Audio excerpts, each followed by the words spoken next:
June 1942, New York Harbor. Men of the 8th Air Force, 10,000 strong, prepared to board a single converted luxury liner for England, just as their fathers did a generation before in the AEF Aero Squadrons. This time, the 97th Bomb Group ground crews, 2 fighter groups and their service units were embarking for England. On her maiden troop ship run across the Atlantic, the Queen Elizabeth carried the vanguard of American air power for the new fight against aggression. In England, at High Wycombe, we used a girls' boarding school as headquarters.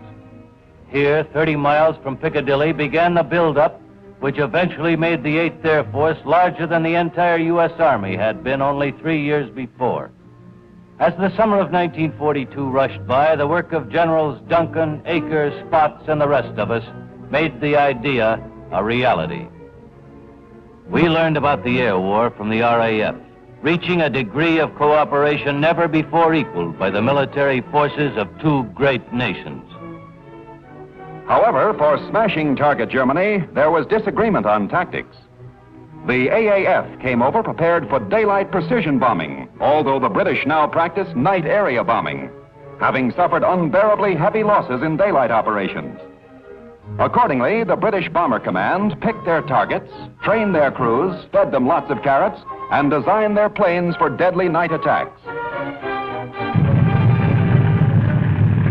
The success of the Wellingtons and Lancasters in attacks against Cologne and the Ruhr during the summer nights of 1942 offered grim evidence of what such tactics could accomplish.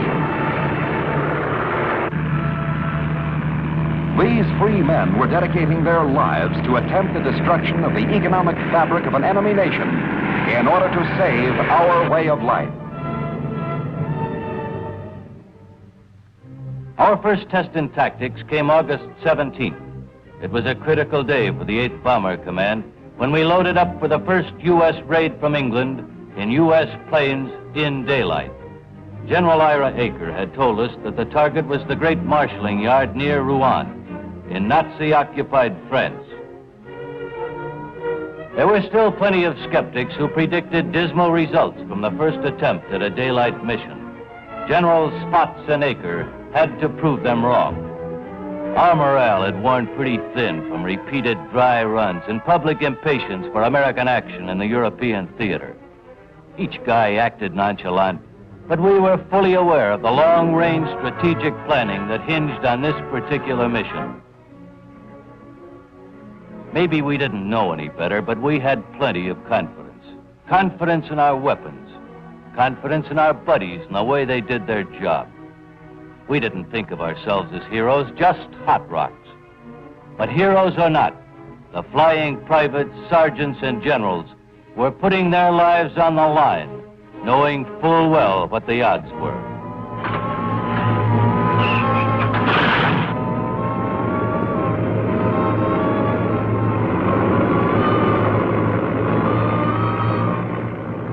At the controls of one of the lead ships was the old man himself, General Aker, flying a B-17, which someone aptly named Yankee Doodle.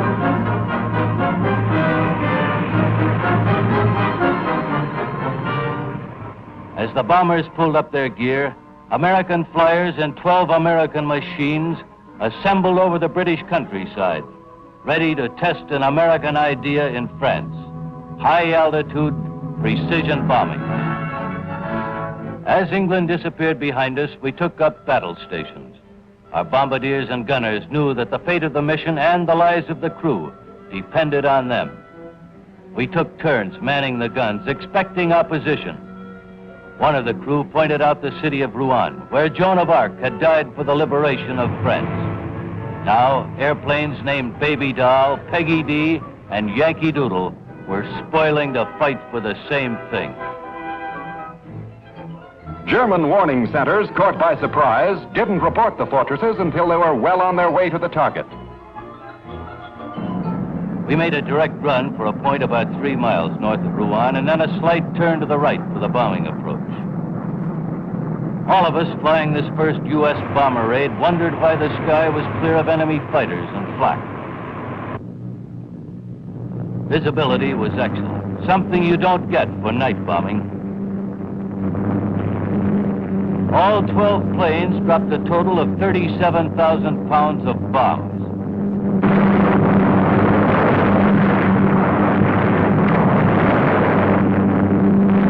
Then we met flak.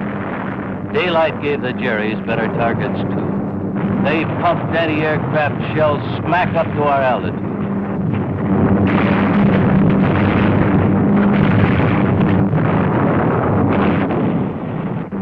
Two of our planes collected some flak. Then 40 German fighters made the picture complete. These were no tow targets. These babies throw lead back at you.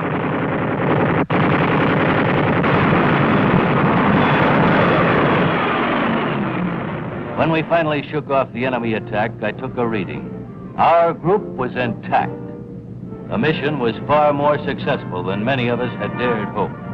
Even British Bomber Command Air Chief Marshal Harris sent General Acre enthusiastic congratulations. Yankee Doodle, he said, certainly went to town and can stick another well-deserved feather in his cap.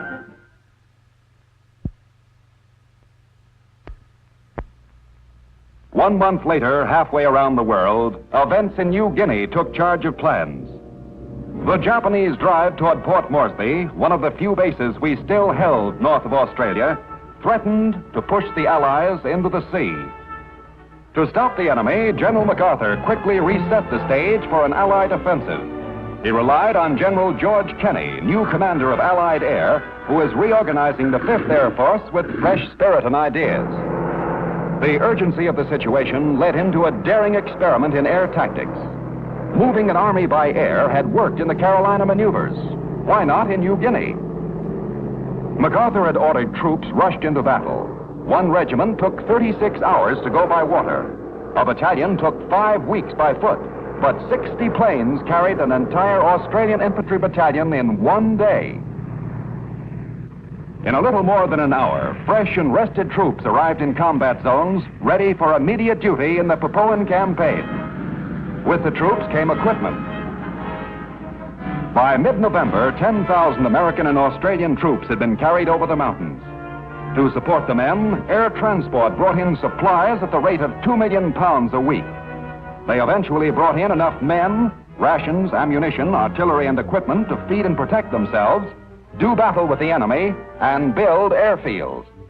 Specially designed airborne equipment, such as pint-sized bulldozers and graders, helped us lay out 6 airstrips in the Kunai Flats. Without native labor paid at local union rates, the work of building grass strips could never have been accomplished. Around Dabadura, they scraped out runways less than 16 miles from the front. Construction completed, fighter units moved in fast to protect the operation.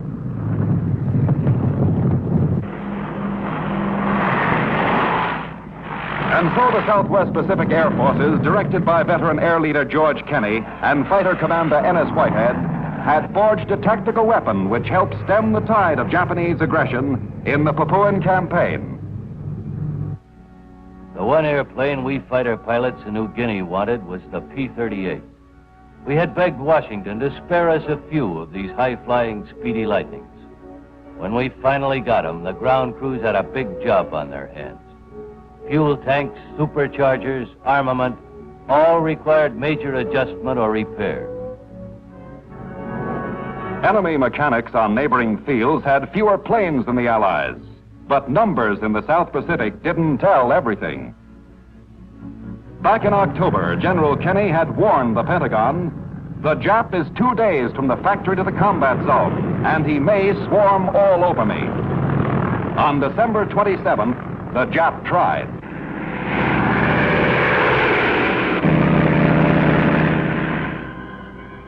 About 11:30 hours, they gave us the alert. Port Moresby had received the word that our radio station at Dabadura had picked up a plot of enemy aircraft approaching the Buna area. We pilots had waited a long time for this moment, and with the help of our crew chief, we got going in a hurry. It had taken more than 3 months to get the P-38s ready for combat. Our maintenance boys had worked hard, and now we were about to put the Lightnings to the test. As part of the 39th Fighter Squadron, we had flown some patrol and escort missions. However, this was to be our first important combat operation. 12 brand new P-38s were being dispatched to intercept an invading force of unknown strength. Both sides were in for a surprise.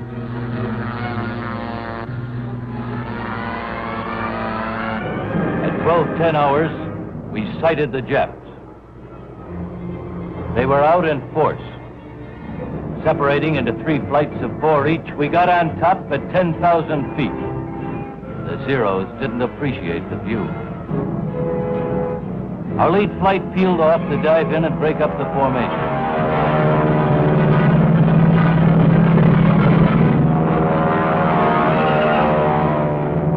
With his throttle wide open, this P-38 jockey latched onto a Jap.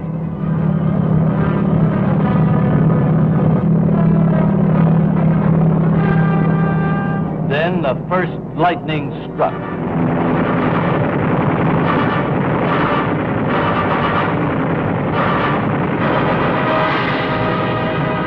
One of the eager beavers in action that day was a moon-faced lieutenant by the name of Richard Fogg.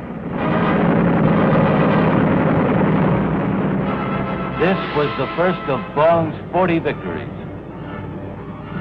Captain Thomas Lynch was also there, and that was a good thing, because the enemy force included more than 28 Zeros and bombers.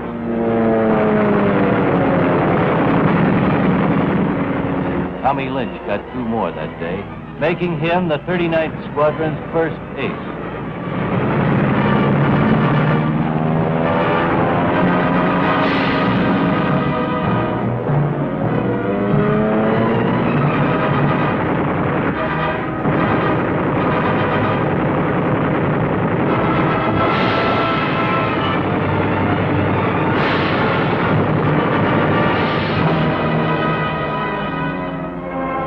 When the score was finally added up, our 12 Lightnings had shot down 11 enemy fighters and bombers. Thus, the P-38 made a dramatic debut in the Southwest Pacific. The tide was turning, but one battle didn't win a war. There were still brutal weeks and months and years of war ahead.